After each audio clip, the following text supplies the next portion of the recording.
The International Women's Air and Space Museum presents History for People with Short Attention Spans. Today's lesson, Harriet Quimby. Harriet Quimby was the first woman in America to earn her pilot's license. But before learning to fly, Harriet was an aspiring silent film actress, dramatic critic, and journalist. Though it is known that Harriet was born in Arcadian, Michigan on May 11, 1875, much of her life is a mystery. But sometime in the early 1900s, Harriet moved with her family to San Francisco to pursue her dream of becoming a silent film actress. Only later she chose to become a journalist and a dramatic critic for the San Francisco Bulletin. At the age of 28, Harriet moved to the Big Apple to become a regular contributor to the then very popular Leslie's Illustrated Weekly. Harriet primarily wrote about housekeeping, but it was apparent she had an adventurous streak. In 1906, Harriet informed her readers of her exhilarating experience of riding in an automobile, driving over 100 miles per hour.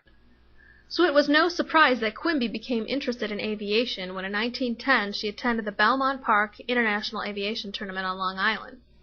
At the tournament she met the Moissant family. Brothers John and Alfred operated a flight school on Long Island, which prompted Quimby to ask Alfred to teach her to fly. On August 1, 1911, after extensive press coverage, Quimby took her pilot's test and became the first U.S. woman to earn her pilot's license. Mathilde Moissant, Alfred's sister, became the second. This began Quimby's flying career and the beginning of many firsts for women in aviation. In September 1911, to the amazement of 15,000 spectators on Staten Island, New York, Harriet became the first woman to make a nighttime flight. In November, Quimby and Mathilde became the first women to fly over Mexico when they joined the Moissant International Aviators Exhibition Team. Throughout her flying career, Harriet continued to write for Leslie's Illustrated Weekly, providing exclusive coverage of her flights. In March of 1912, Harriet made plans to be the first woman to fly across the English Channel. Quimby, wanting no competition and the rights to break the story herself, kept her intentions secret. On April 16, 1912, Quimby set off from Dover, England, to cross the English Channel.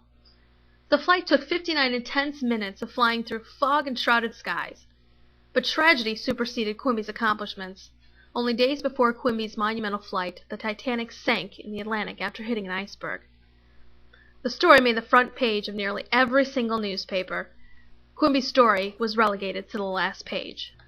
Unthwarted by the absence of coverage on her story, Quimby returned to the U.S. to resume exhibition flying. On July 1, 1912, Quimby was flying in the 3rd annual Boston Aviation Meet when something horrific happened. Quimby and her passenger, William Willard, the organizer of the event, were ejected from the brand-new 70-horsepower Blériot monoplane Quimby was piloting. Witnessed by over 5,000 spectators, Quimby and Willard plunged to their deaths in the waters of Dorchester Bay. The plane, ironically, glided down and merely got lodged in the mud. Harriet Quimby was only 37 years old when she died. She only had her pilot's license for a little under a year. To this day, the cause of the accident is unknown. To find out more about Harriet Quimby and other women in air and space, visit the International Women's Air and Space Museum at www.awasm.org. Thank you for watching.